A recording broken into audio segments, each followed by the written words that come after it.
হযরত ওমর ফারুক যিনি বিশ্বনবী বলেছিলেন আমার পরে যদি কোনো নবী আসতেন হযরত ওমর আসতেন। সুবহানাল্লাহ বলেন। হযরত ওমর 20 বছর আগে যখন দুনিয়া থেকে মারা গিয়েছে, অর্থাৎ ওফাত হয়ে গিয়েছে, কবরের যাত্রী, 20টা বছর পরে স্বপ্নে দেখতে পেলেন হযরত ওমরের সন্তান আব্দুল্লাহ, দেখতে পেলেন আমার আব্বা নদী থেকে গোসল করে আসতেছে। আমার বাপকে আমি জিজ্ঞাসা করলাম, আব্বা জান আপনি 20টা বছর কোথায় ছিলেন? হযরত ওমর বলছে, সন্তান এই 20টা বছর আমি দুনিয়ার মায়া ত্যাগ করে অন্ধকার কবরে যাত্রী হয়ে গিয়েছি। এই 20টা বছর আমার আল্লাহর কাছে আমার জবাব দেওয়া লেগেছে। আল্লাহু আকবার বলেন। আপনি 1 মিনিট বোঝেন ভাই, 20টা বছর হযরত ওমর যদি তার জবাব দেওয়া লাগে মালিকের কাছে, হিসাব নিয়েছে আল্লাহ, 20টা বছর পর আল্লাহ পাক বলছে ওমর তোকে আমি মাফ করে দিয়েছি। আল্লাহ পাক যদি বলে আজকে এই মাহফিলে যারা বসে আছেন আমি মহান রব ক্ষমা করে দিলাম, আমাদের মতো ভালো খুশি আর কেউ হবে? হযরত ওমর আল্লাহর নবী জানিয়ে দিয়েছিলেন যে রাস্তা দিয়ে হযরত ওমর চলাফেরা করেছে, যে রাস্তা দিয়ে হাঁটা চলা করেছে, শয়তান পর্যন্ত এই রাস্তায় ঢুকে নাই। কথা বলেন ঠিক কিনা? আল্লাহর নবী জানিয়ে দিয়েছে আমার পরে যদি কোনো নবী হয়ে আসতো সে হচ্ছে হযরত ওমর। এই সাহাবী কিন্তু জান্নাতের সার্টিফিকেট পেয়েছিলেন দুনিয়া থেকে আমার আল্লাহর পক্ষ থেকে হযরত জিবরাইল বলছেন, নবী গো আপনি বলে দেন 10 জন সাহাবীকে জান্নাতের টিকিট দিয়েছেন কে? জোরে বলেন। সেই জান্নাতের মানুষ হযরত ওমর। আল্লাহর সামনে 20টা বছর যদি জবাব দেওয়া লাগে, আমি যদি মারা যাই তাহলে আমার কয় বছর লাগবে বলেন তো ভাই? আপনি 60 বছর চিন্তা করতেছেন। এই 2 কান বউ আছে কার কার? হাত তোলেন তো দেখি। বিবিকে এত ভালোবাসে লোকটা, বিবির কাছে বলছে, বিবি তুমি তো মারা যাচ্ছ, আমি কি তোমার মরার পরে বিয়ে করতে পারবো? বিবি চোখের পানি ছেড়ে দিয়ে বলছে, স্বামী আমি মরার পরে বিয়ে করার অনুমতি আছে, আমার দাফন করার পর যেই দিনকে তোমার কবরের মাটি শুকা যাবে আমার সেদিন তুমি বিয়ে করতে পারবা। এই লোকটার বউটা গিয়েছে মারা, দাফন করার পরে দুয়ারে মাটি চেক করে মনে হয় আজকে শুকো গিয়েছে, কালকের দিন গেলে শুকা যাবে। হঠাৎ করে দেখে পানি মারা ভিজা, বৃষ্টিও তো পরিণাইতে ভেজে কিভাবে? কিন্তু সত্য হচ্ছে আমি মারা যাবার পরে যেই দিন কবরের মাটি শুকা যাবে ওই দিন তুমি বিয়ে করতে পারবা। সত্য কি এটা? 1 মাস 2 মাস 3 মাস চলে গিয়েছে। এই মানুষটি এখন দেখে তার নিজের আপন শালা কবরে পানি মারতেছে। শালা বাবুকে বলছে, শালা রে কেন তুমি পানি মারতেছো? শালা বাবু বলছে, দুলু ভাই আমার বোন মরিয়ে যাওয়ার আগে বলেছিল আমার আত্মায় যদি শান্তি দিতে চাস 2 দিন পর পর কবরে পানি ঢালবি। দুলু ভাই তখন বলছে এই ব্যাপার, আমাকে বলেছে যেই দিন কবরের মাটি শুকিয়ে যাবে সেই দিন বিয়ে করতে পারবা। আর তোমার বোন বলে গিয়েছে আমার কবরে যদি শান্তি দিতে চাস তাহলে মা কবরের উপর পানি ঢালবি, ওকে বিয়ে করতে পারবে। এই বলেন তো ভাই, ও বিয়ে করতে কিন্তু পারবে না। জীবনে যারা 2 কান বিয়ে করেছেন, ছোট বউ যদি সুন্দর হয় বউ বড় বউকে এরা দূর দূর করে খেদা দেয়। কথা বলেন ঠিক না? আপনারা কেউ যদি 2 কান বিয়ে করে থাকেন এই অভিযোগিতা আপনি কুল কিনারা খুঁজে পাবেন না, বাদ বাকি তো বাদই দিলাম। কথা বলেন ঠিক না? আল্লাহ পাক জানিয়ে দিয়েছে ইন্না জাহান্নামা কানাত মিরসাদা। জোরে বলেন আল্লাহু আকবার।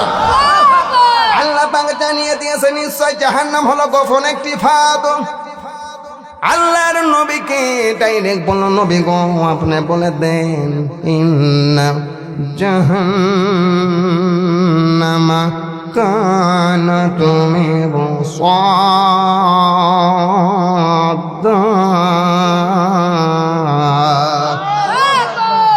এখানে দেবে কাদের? আল্লাহ পাক বলছেন তো গিনামা।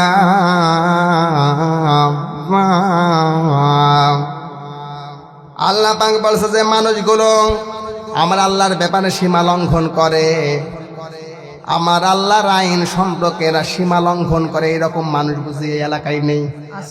আছে। পৃথিবীতে যারা সীমা লঙ্ঘন করেছে, এক নম্বরে হচ্ছে আবু জেহেল, কথা বলেন ঠিক কিনা? দুই নম্বর হচ্ছে ফিরাউন, তিন নম্বরে নমরুদ, হামান, কামান, চার নম্বরে বাদশাহ সাদ্দাত। নাম শুনেছেন? দুনিয়াতে যিনি জান্নাত তৈরি করেছিলেন তার নাম কি? আজরাইলের জীবনী থেকে আমি যতটুকু পড়েছি, তার জীবনে তিনি দুই জায়গায় কন্দন করেছিলেন, কেঁদেছিলেন। কয় জায়গা? আল্লাহ পাক আদম বানাবে সর্বপ্রথম হযরত জিবরাইলকে বলছে, জিবরাইল আমি আদম বানাতে চাই, তাড়াতাড়ি যে মাটি নিয়ে আসো। হযরত জিবরাইল কিন্তু ওই দিন গিয়েছিলেন মাটি আনতে, মাটির গায়ে থাবা দেবে, মাটি চোখের পানি ছেড়ে দিয়ে কেঁদেছিল, জিবরাইল আমার বুক থেকে মাটি নেবেন না। মাটি হাউমাউ করে কন্দন করেছিলেন। মাটির কান্না দেখো হযরত জিবরাইল চোখের পানি ছেড়ে দিয়ে কেঁদে ফেললেন, মাটি না নিয়ে চলে আসলেন। আল্লাহ পাক বলছে, জিবরাইল মাটি আনতে পাঠিয়েছিলাম, মাটি কোথায়?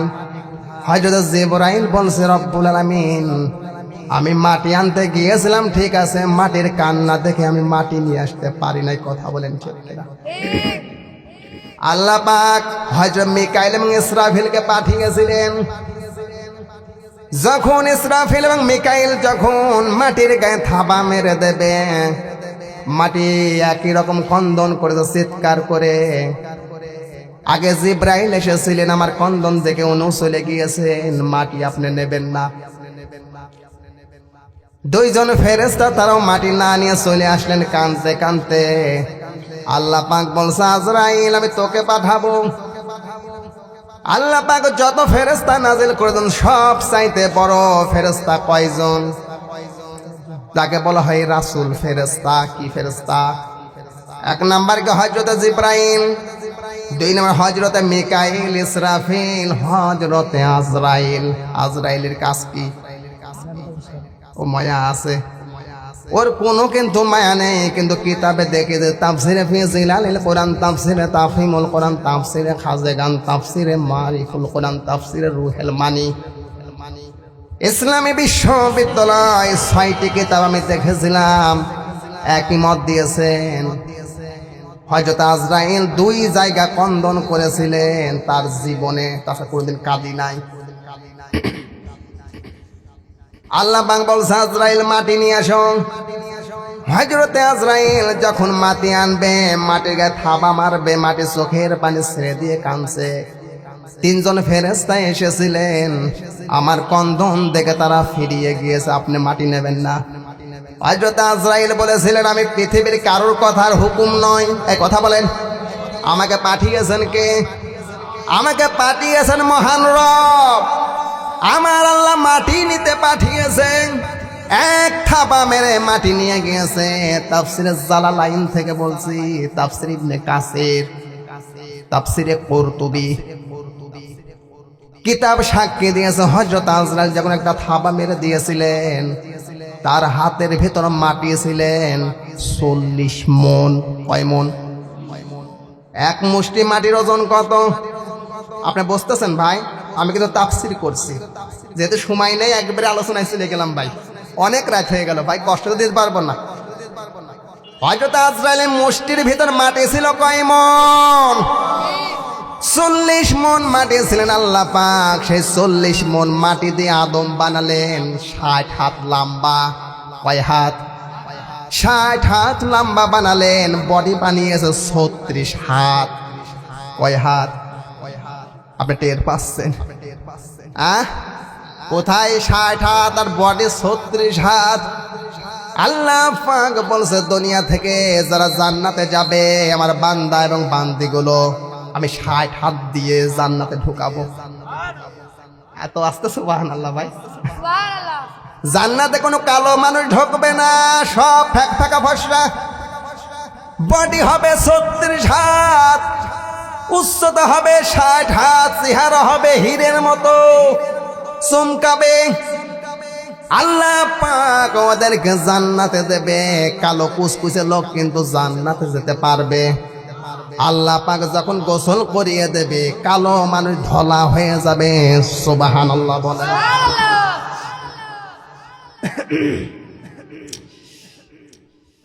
আল্লাহ পাক আদম বানালেন। আল্লাহ পাক আজরাইলকে বলছে, আজরাইল বিশাল সাগরের মাঝখানে দেখো, সাগরের মাঝখানে একটি নৌকা ছিল, ধ্বংস হয়ে গিয়েছে।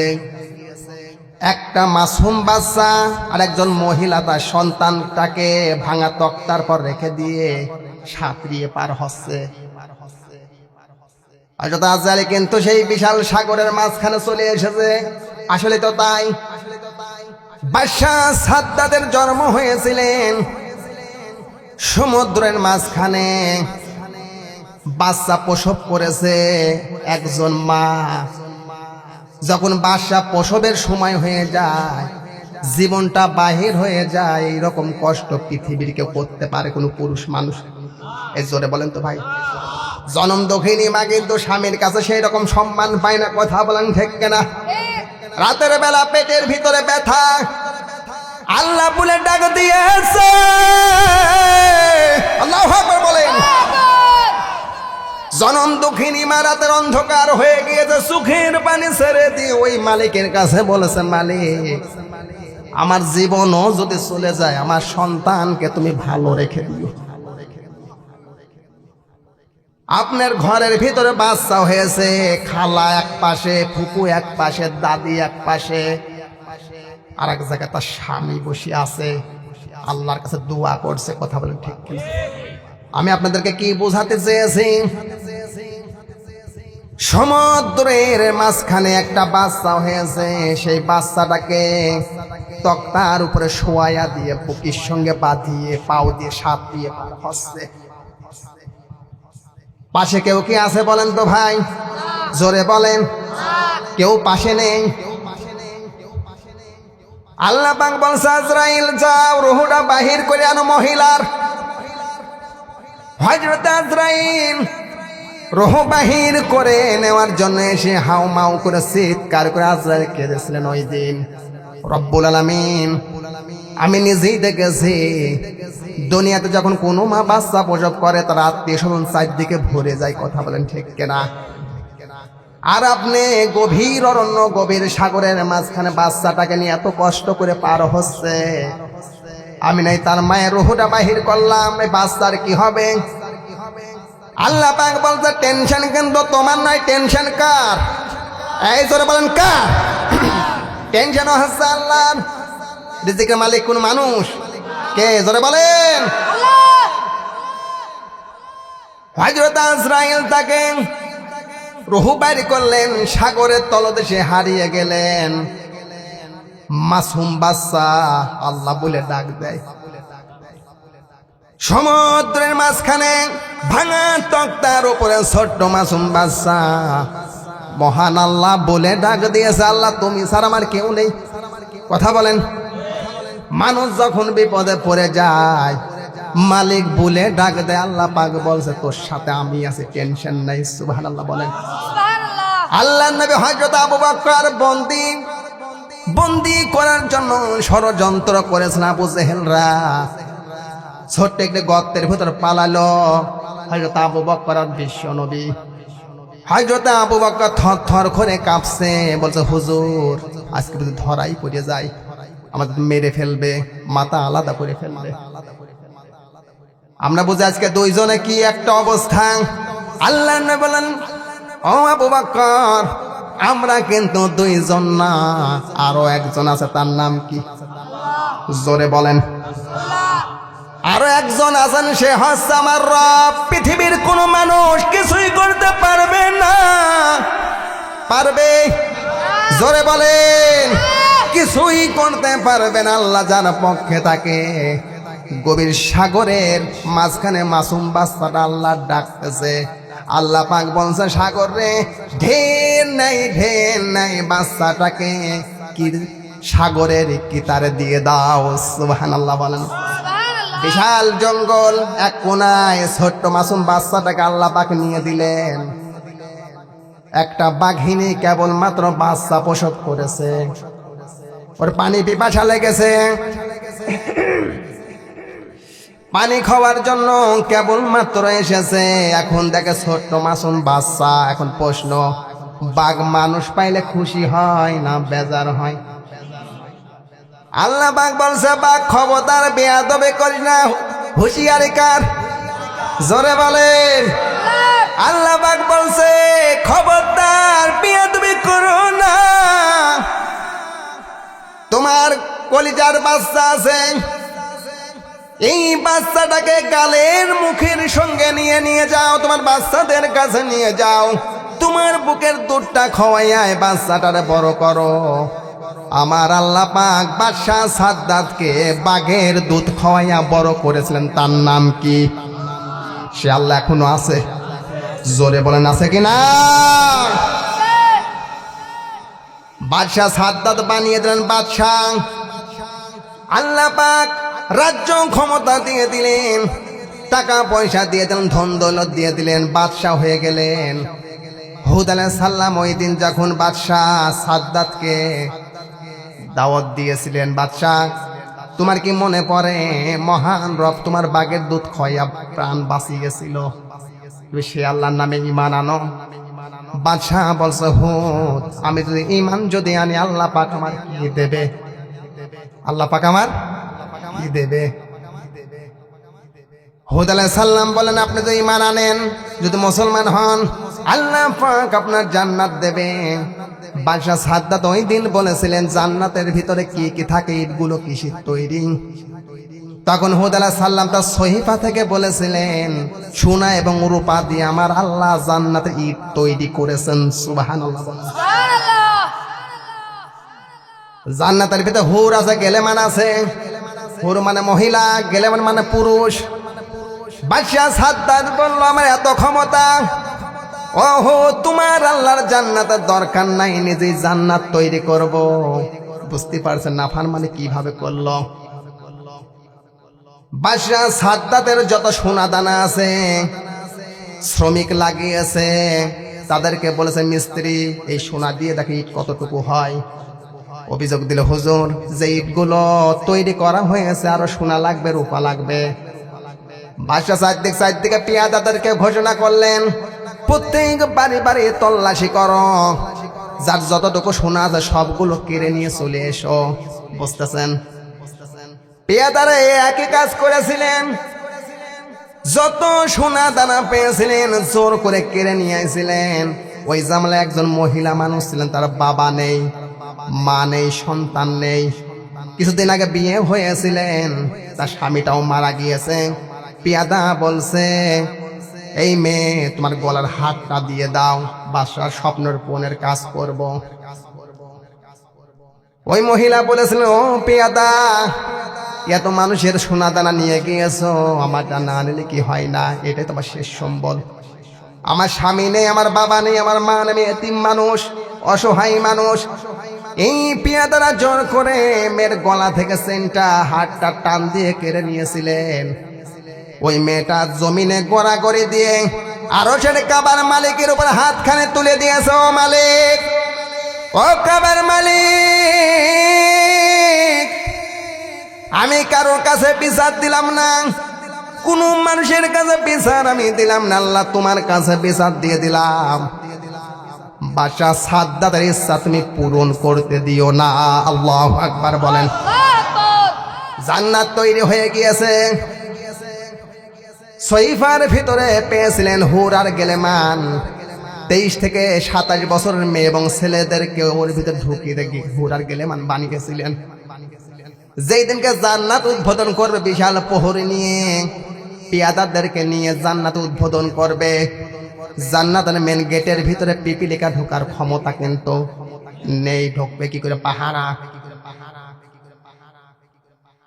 বাদশাহ সাদ্দাত যখন ভিতরে ঢুকবে তখন দেখে একটা ফকির খাড়া আছে মেন গেটের সামনে। বাদশাহ সাদ্দাত বলছে, এই ফকির তোর এত বড় ক্ষমতা, ঢুকলি কি করে বেরো? এই ফকিরটা বলছে, ও বাদশাহ শোনো, আমি তোমার সঙ্গে কথা বলবো, যে জিনিস আমি নিতে এসেছি ওই জিনিসটা নিয়ে আমি চলে যাব। বাদশাহ সাদ্দাত বলছে, জানো 20টা বছর ধরে 22,000 শ্রমিক কাজে লাগিয়ে আমি জান্নাত তৈরি করেছি। কয় বছর লেগেছিলেন? 20 বছর লেগেছিলেন জান্নাত তৈরি। শ্রমিক ছিল 22,000। ফকিরকে বলেছেন, ফকির আকাঙ্ক্ষা নিয়ে আছে, কল্পনা নিয়ে আছে, জান্নাতে ঢুকবো কবে? আল্লাহু আকবার বলেন। 20,000 বছর, 20 বছর 22,000 শ্রমিক নিয়ে জান্নাতের ভিতরে প্রবেশ করবে, এত আকাঙ্ক্ষা নিয়ে জান্নাতটা ওই দিনকে তৈরি করেছিলেন।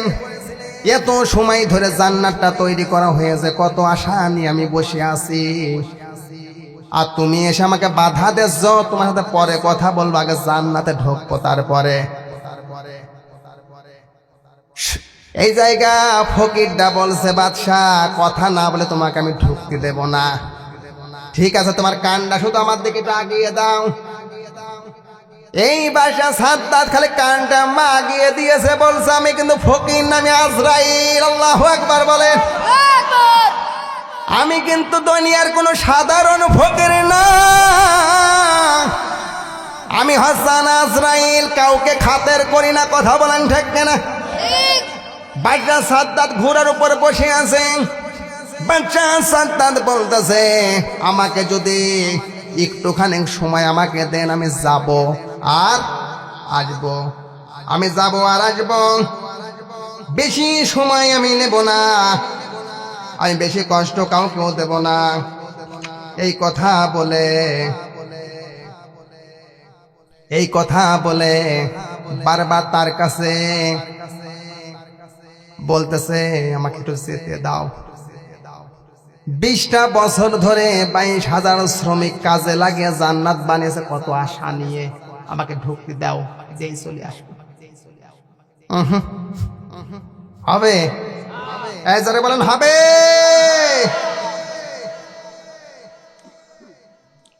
তাহলে বোঝা গেল আপনি নিজেই বলছেন কিন্তু হবে না।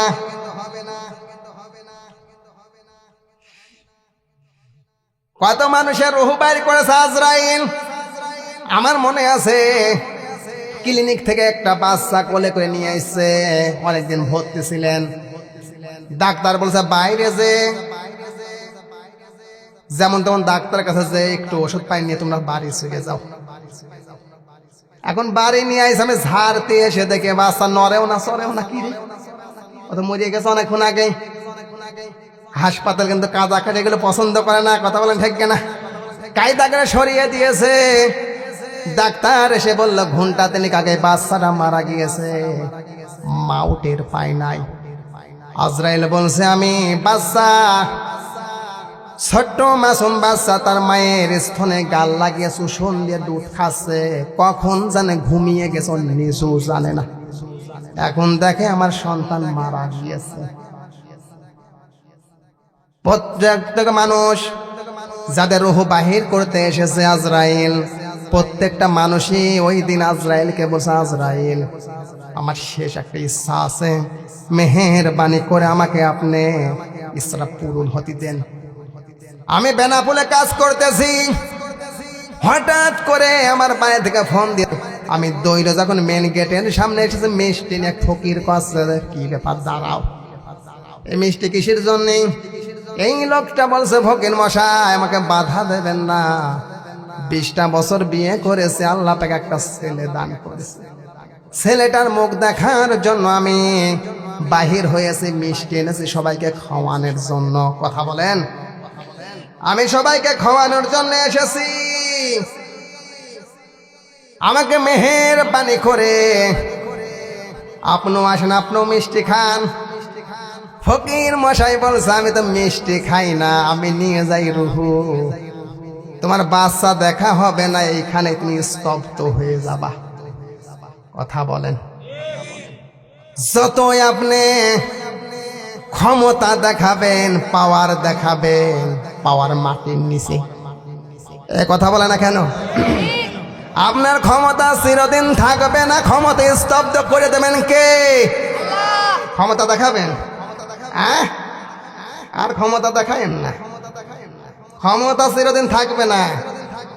পৃথিবীতে কেউ স্থায়ী হয় না, হোক না সে ফিরাউন কিংবা নমরুদ, কেউ ভবে চিরকাল রয় না। কথা বলেন ঠিক কিনা? চলে যাই সব ছেড়ে যেতে হয়, মৃত্যু মানে না কোনো পরিচয়। চলে যাই সব ছেড়ে যেতে হয়, মৃত্যু মানে না কোনো পরিচয়। সব রাজা মহারাজা আর মহাবীর কেউ ভবে চিরকাল রয় না। কথা বলেন ঠিক কিনা? কেউ চিরদিন থাকবে না, চলে যেতে হবে। কেউ থাকবে না। কত স্মৃতিগুলো পড়ে আছে দুনিয়াতে, কিন্তু মানুষ নেই। বলেন তো ভাই, কত স্মৃতি মাখাগুলো দুনিয়াতেই পড়ে আছে, সেই স্মৃতির মানুষগুলো কবরের ভিতরে। কথা বলেন, কথা বলেন।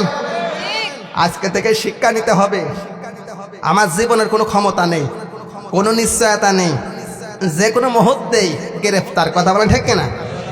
ইনশাল্লাহ কোরআনের পক্ষে থাকবো, মসজিদে নামাজ পড়বো, দান সদকা করবো। রাজি আছেন ইনশাল্লাহ? ক্ষমতা দেখাবেন না। ক্ষমতা, সব ক্ষমতার উৎস এবং সব ক্ষমতার মালিককে না? জনগণ। জনগণের সামনে যদি একটা গলি ফেয়ার করে থাকবে, বলেন তো ভাই, ও কার মতো কি কাম্বা তোর দাঁত ভেঙে গিয়েছে পড়েছে। কথা বলেন ঠিক কিনা? ক্ষমতা চিরদিন থাকবে না। আজরাইল বুঝিয়ে দিয়েছে চিরদিন স্বপ্ন থাকে না। কিসির তুমি বড়াই দেখাচ্ছ? তোমার মতো বড়াই দেখাইছিল আবু জেহেল, ও শেষ। তোমার মতো বড়াই দেখাইছিল ফিরাউন, কিন্তু নিজেই আল্লাহ দাবি করেছিলেন, ও শেষ। নমরুদ, হামান, কামান, পৃথিবীতে কেউ নেই, তারাও নেই, আপনি আমি কেউ থাকবো না। কথা বলেন ঠিক কিনা? এই জন্য আল্লাহ পাক জানিয়ে দিয়েছে যে মানুষগুলো এত বড় খারাপ কাজ করেছে, অন্যায় জুলুম নির্যাতন করেছে, সেই প্রসঙ্গে কিছু আলোচনা করব। আজরাইল জীবনে 2 দিন কন্দন করেছিলেন। এক হচ্ছে বাদশাহ সাদ্দাতের মায়ের রুহু বাইর করতে, দ্বিতীয় দিন বাদশার রুহু বাইর করতে 2 জায়গায় কন্দন করেছিলেন। যখন রুহুটা বাহির করতে গিয়েছিলেন, তাফসিরে জালালাইন থেকে আমি পেয়েছি, ওই মুহূর্তে ঘোড়ার পিঠ থেকে নেমে এইভাবে হামাগুড়া দিয়ে ছাগলের মতো, সামনে যদি পানি থাকে ছাগল দেখবেন এইভাবে স্ট্রং থাকে, সামনে কিন্তু যাবে না, যাবে। আর স্ট্রং ছিল, রুহু বাড়ি করতেছে, তারপরও জান্নাতে ঢোকার পরিকল্পনা করতেছে।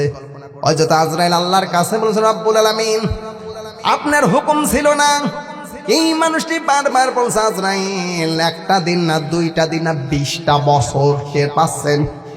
20টা বছর ধরে আমি 22,000 শ্রমিক লাগিয়ে এই জান্নাত তৈরি করেছি।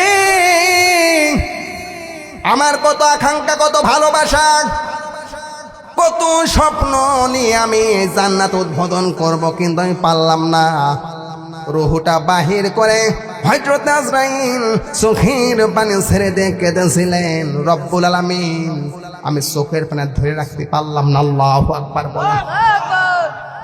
এই জন্য পাপিষ্টরা, বড় বড় পাপিষ্ট যারা আছে, ওদের স্থান হবে কোথায়? জাহান্নামে। নাম কি?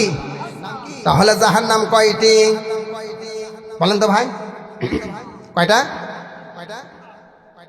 আজ একটা, 7টা। কারোর কথাই নিলাম না, থেকে কুরআন কি বলে, কি বলেন? আউযু বিল্লাহি মিনাশ শাইতানির রাজিম, বিসমিল্লাহির রহমানির রহিম। লাহা সাবআতুল আবওয়াব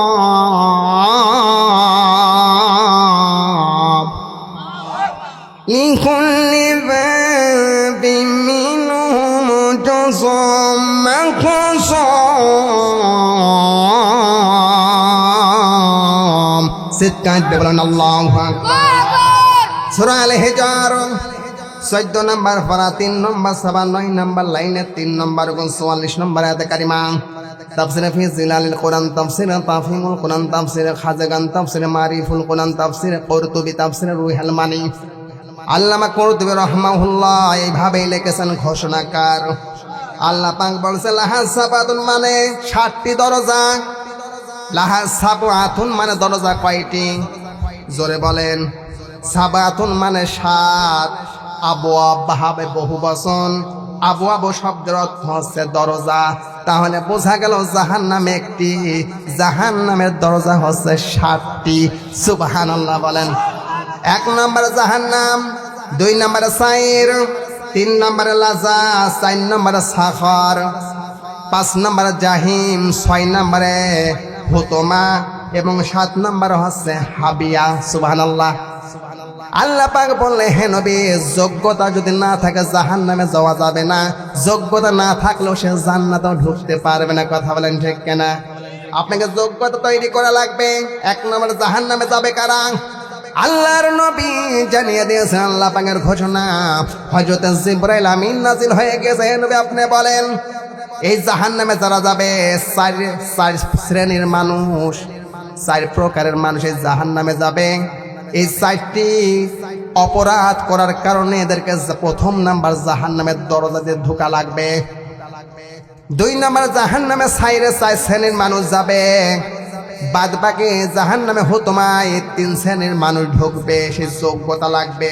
কি লাগবে? যোগ্যতা লাগবে। আল্লাহর নবী এতটুকুই বলেছেন। মসজিদে নববীর ভিতরে বসে আছেন, হঠাৎ করে আল্লাহর নবী কেঁপে উঠলেন। সাহাবীরা প্রশ্ন করেছেন নবী আপনি কেঁপে উঠলেন কেন? আল্লাহর নবী বললেন সাহাবী 70 বছর আগে ফেরেশতাদেরকে দিয়ে আল্লাহ পাক একটা পাথর জাহান্নামের মুখ থেকে ফেলে দিয়েছেন। সেই পাথরটা পড়তে পড়তে 70 বছর হয়ে গিয়েছে। কিছুক্ষণ আগে জাহান্নামের স্পর্শ করেছে। আল্লাহু আকবার বলেন। আমি বসে আছি, হযরতে রুহুল মানি, হযরতে ফেরেশতা জিবরাইল আমিন কেবলমাত্র আমার কাছে যে শুনিয়েছে, যে শব্দটা শুনিয়েছে, একটা পাথর যদি 70 বছর লাগে তলদেশ খুঁজে পেতে, তাহলে আমার আপনার যখন জাহান্নামের মুখ থেকে ফেলে দেবে, এবার বলেন তো ভাই কয় বছর লাগবে? জোরে বলেন, কয় বছর লাগবে? হ্যাঁ, এই তো আর গুনে পড়ে। নবী আপনি কি জানেন জাহান্নামের সাকারের দরজাটা কি? বিশ্ব নবী বলছেন রব্বুল আলামিন আমি জানি না, আপনি ভালো জানেন। আমি কিছুই জানি না। আপনি যতটুকু আমাকে জানিয়েছেন ততটুকু আমি বিশ্ব নবী জানি। সুবহানাল্লাহ বলেন, জোরে বলেন আল্লাহু আকবার। সবাই মনে হয় ঘুমিয়ে গিয়েছেন।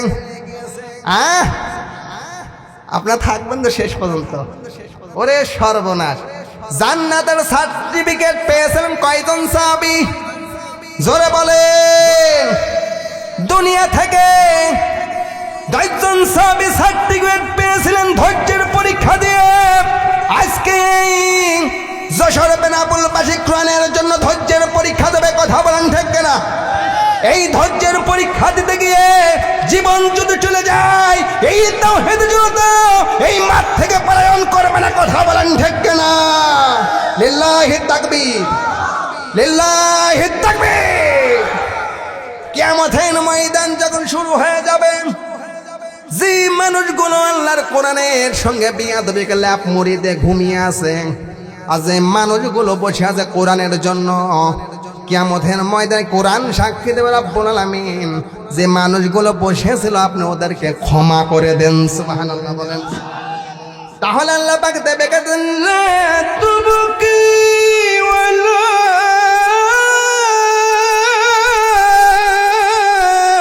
তাযারু জোরে বলেন আল্লাহু আকবার। আল্লাহ পাক বলছে এখানে কাউকে নিক্ষেপ করা হলে জাহান্নামের আগুন তাকে ছেড়ে দেবে না, আস্ত রাখবে না, ক্ষত করে ফেলবে। বাঘ যখন কোনো মানুষকে পায়, এই বাঘ যখন কোনো মানুষকে পায় কামড়ে ক্ষত করে সারকার করে ফেলে। কথা বলেন ঠিক কেনা? এই জাহান্নামে আল্লাহ আকবার বলছেন লিল বাশর আলাইহা 19 আল্লাহু আকবার বলেন। আল্লাহ পাক বলছে এই জাহান্নামের লাওয়াহাতুল লিল বাশার, তার চামড়া পর্যন্ত পুড়ে ছারখার করে ফেলবে, গায়ের চামড়া শেষ করে ফেলবে। আপনি পালাবেন, পালানোর কোনো জায়গা নাই। কুষ্টিয়ার এটা হচ্ছে জেলখানা না, যশোরের জেলখানা না। কথা বলেন ঠিক কেনা? জোরে বলেন।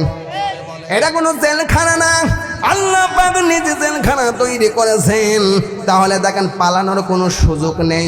আল্লাহ পাক বলছে আলাইহা 19 চিৎকার দিয়ে বলেন আল্লাহু আকবার। আল্লাহ পাক বলছেন পাহারাদার রেখেছে 19 জন। কয়জন? এই জাহান্নামের সাগরের প্রথম দরজা আল্লাহ পাক বলছে আমি 19 জন ফেরেশতা নিয়োগ করে রেখেছি। পালানোর কোনো জায়গা নাই, পালাতেও আপনি পারবেন না। জাহান্নামের সবচাইতে বড় ফেরেশতার নাম কি বলেন তো ভাই?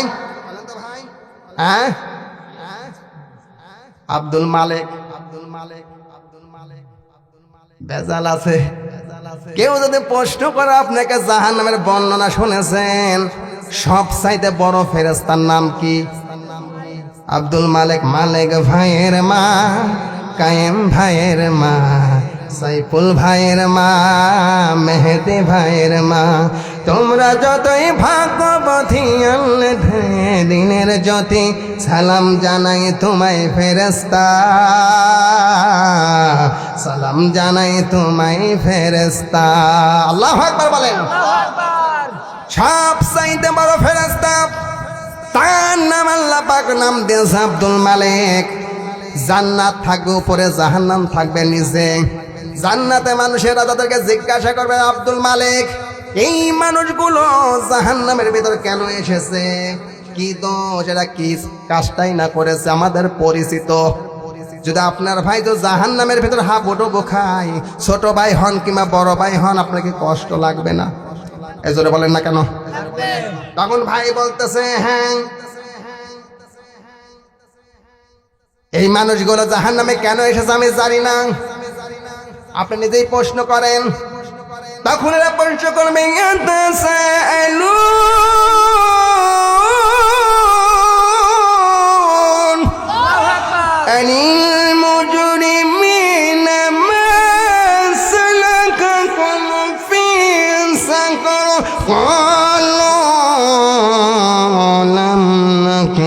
মিনাল মুসাল্লিন।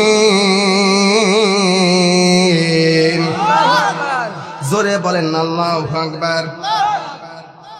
ফেরেশতা মালিক তখন বলবে হ্যাঁ, তোমাদের যদি পরিচিত হয় তাহলে তুমি তাদেরকে জিজ্ঞাসা করো। তখন আমি যদি জান্নাতে যাই, আমার ভাই যখন জান্নাতে যাবেন, আপনার জান্নাতে যাবেন, আপনি বসে থেকে জান্নাত পাচ্ছেন, ওরা শুয়ার কারণে যা পাচ্ছে জাহান্নাম।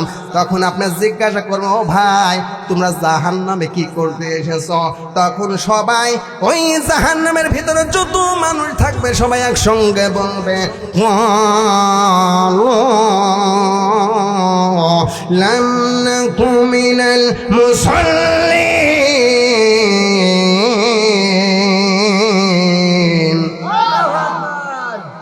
এরা কি সঙ্গে উত্তর দেবে হ্যাঁ, আল্লাহ পাক আমাকে জাহান্নামে দিয়েছে, অপরাধ ছিল একটি।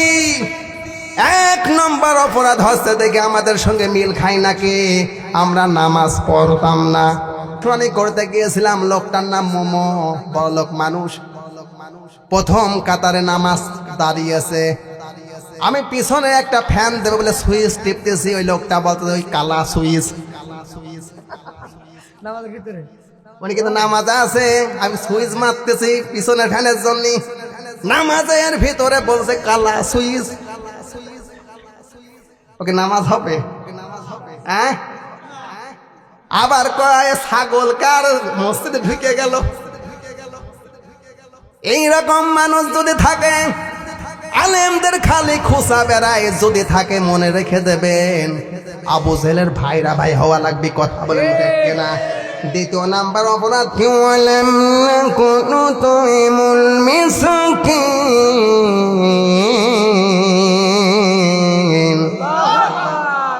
এই মানুষগুলো সবাই মিলে একসঙ্গে চিৎকার দেবে, এরা বলবে দুনিয়াতে যতদিন আমরা বেঁচেছিলাম টাকাওয়ালা মানুষ আমরা ছিলাম, এতিম মিসকিনদেরকে আমরা খানা খাওয়াতাম না। এই যে শীতের যে মৌসুম এসেছে ভাই, 10টা গায়ে দিয়েও আপনার কিন্তু শীত যায় না। আপনার চোখের সামনে আপনার অমুকের ভাইয়ের সন্তানের গায়ে জামা নেই, এ কথা বলেন। আপনি নিজে খেয়ে আছেন গরুর গোশত দিয়েও, ভাতও পাই না।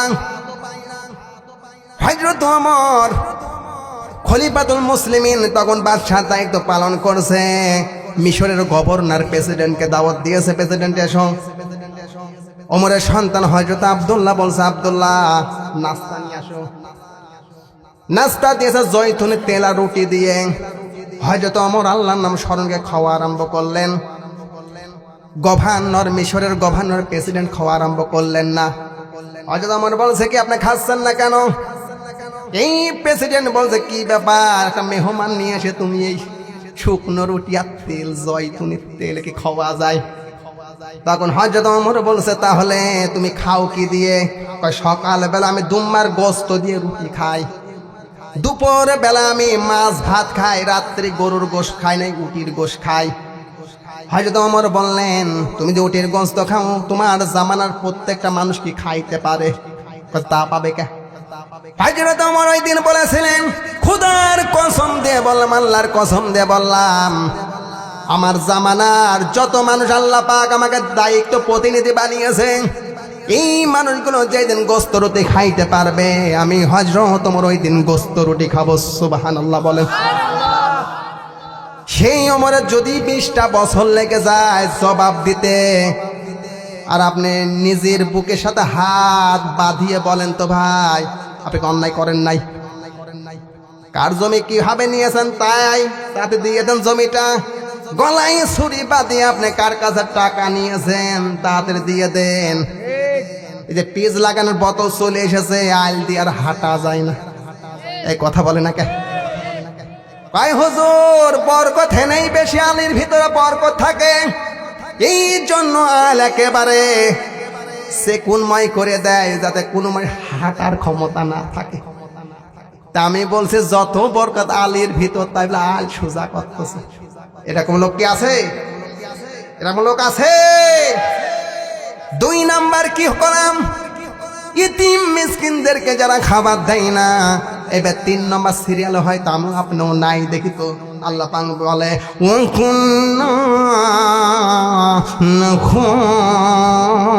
তোমার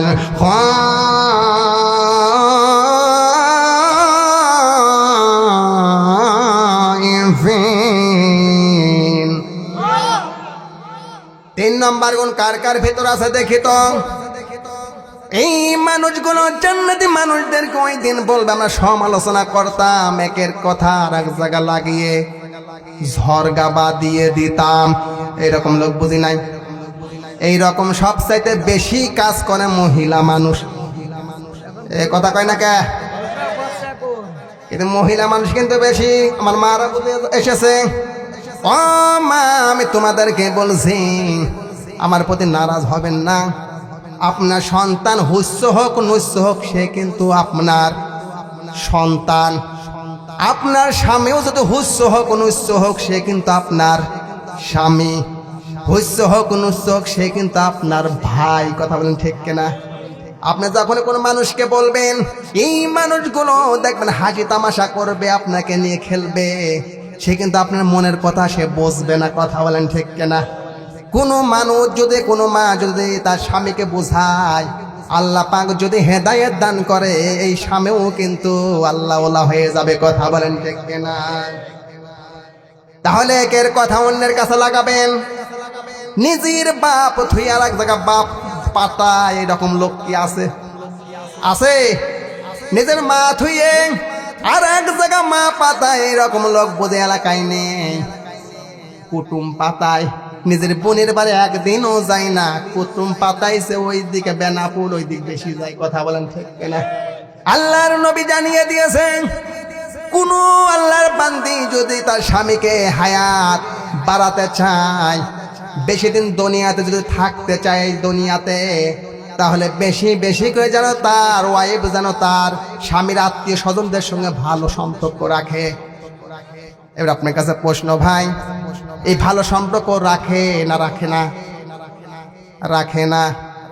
আমি যত জায়গায় গিয়েছি, যতটুকু গবেষণা করে দেখেছি, ভাই ভাইতে সম্পর্ক নষ্ট করেছে ঘরের বউ। কথা বলে না কেন? ছোট ভাই পড়াশোনা করছে, বাবা বৃদ্ধ কিংবা মা বৃদ্ধ, বউ বলছে স্বামী আপনার ছোট ভাই কিছুই দেয় না, আপনার বড় ভাইও দেয় না, আপনি যত জ্বালা আপনি দেন কেন? আমি আপনাদেরকে বলছি, আমি আপনাদেরকেই বলছি, শোনেন, আপনার স্বামীর যদি হায়াত বেশি বাড়াতে চান, তাহলে আপনার স্বামীর বোন সকল আত্মীয় স্বজনদের সঙ্গে আপনার সম্পর্ক ভালো রাখবেন। সুবহানাল্লাহ বলেন। হযরত মুসা আলাইহিস সালামের জামানায় বৃষ্টি হচ্ছে না। এই মুসা আলাইহিস সালামের জামানার মানুষেরা এসে বলছে, হুজুর আপনি দোয়া করে দেন, দোয়া করলে আল্লাহ পাক বৃষ্টি দেবে। কি দেবে? জোরে বলেন। বৃষ্টি দেবেন। সাটিয়াল ময়দানে 2 রাকাত করে নফল নামাজ পড়লেন, আল্লাহর কাছে দোয়া করে, রব্বুল আলামিন আপনি মাটিতে বৃষ্টি বর্ষণ করেন। আল্লাহ পাক বলছে, মুসা বৃষ্টি আমি দেব না। মুসা আলাইহিস সালাম বলল, কেন বৃষ্টি আপনি দেবেন না? এটা কি আপনার বান্দা না? এরা কিন্তু আপনার বান্দা, এরা কিন্তু আমার উম্মত, আমার কষ্ট লাগে। আপনি নিজে হাত দিয়ে বানিয়েছেন, আপনার কি কষ্ট লাগে না? তখন আল্লাহ পাক বলছে, মুসা হ্যাঁ কষ্ট লাগে। তাহলে বৃষ্টি দেবেন না কেন? তখন আল্লাহ পাক বলছে, মুসা তুমি যাদেরকে নিয়ে দোয়া করছো, ওর ভিতরে একজন মহিলা আছে, খালি পরনিন্দা করে বেড়ায়। কথা বলেন। একজন মহিলা আছে, খালি পরনিন্দা করে বেড়ায়। এই মহিলাটাকে ওই দল থেকে না বাহির যতক্ষণ না করবা, ততক্ষণ কিন্তু আমি বৃষ্টি দেব না। সম্মানিত উপস্থিতি, এই জমিনে যদি আপনি পরনিন্দা শুরু করে দেন, এই গুনার কাজ যদি শুরু করে দেন, কবুল হবে না, যতই আপনি দোয়া করেন না কেন। কথা বলেন ঠিক কিনা? আল্লাহ পাক বলল, মুসা ঠিক আছে, সবাই কেন তুমি তাওবা করো। ওই দিন ওই মুসা আলাইহিস সালাম তার উম্মতিদেরকে নিয়ে তাওবা করেছিলেন। আমার সাথে বলুন, ইয়া আইয়ুহাল্লাযীনা আমানু তুবু ইলাল্লাহ। জোরে আল্লাহু আকবার। তুবু ইলাল্লাহ তাওবাতান নাসুহা আসা রাব্বুকুম আন ইউকাফিরা আনকুম। আল্লাহু আকবার বলেন। সূরা তাহরিম 18 নম্বর পারা, 28 নম্বর পারা, 20 নম্বর সওয়াত 2 নম্বর লাইনে 2 নম্বর উপর 8 নম্বর আয়াতে কারিমা।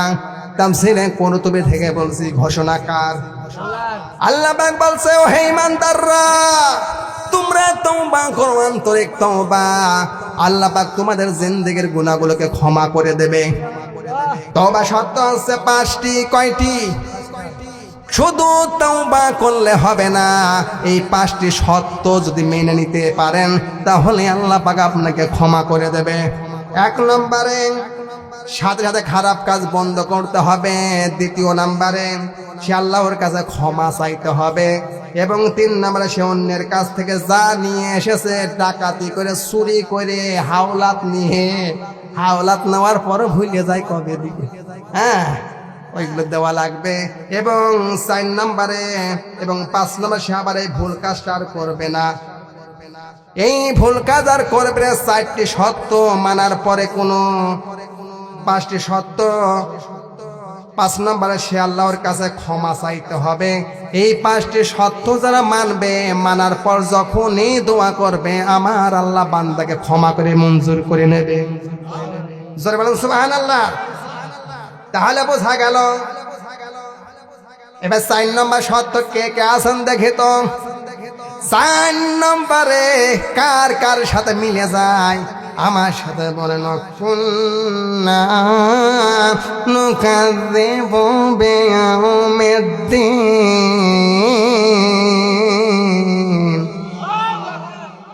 এই দেখুন তো মেলে নাকি? কিয়ামত বলতে কিছু একটা আছে, বিশ্বাস করি। আমি আপনি নাই বললাম, অনেকেই বলে বিশ্বাস করি না। কথা বলেন ঠিক না? যে মানুষগুলো বলে মৃত্যুর পরে আর কোনো জগৎ নাই, কোনো জগৎ নাই মৃত্যুর পরে, যে মানুষগুলো কিয়ামতে বিশ্বাস করে না, আল্লাহ পাক বিচার করবে এটাও বিশ্বাস করে না। আল্লাহ পাক বলছে জাহান্নামে সাকারের এই 4 শ্রেণীর মানুষ হবে আসামি। কথা বলেন ঠিক না? সুবহান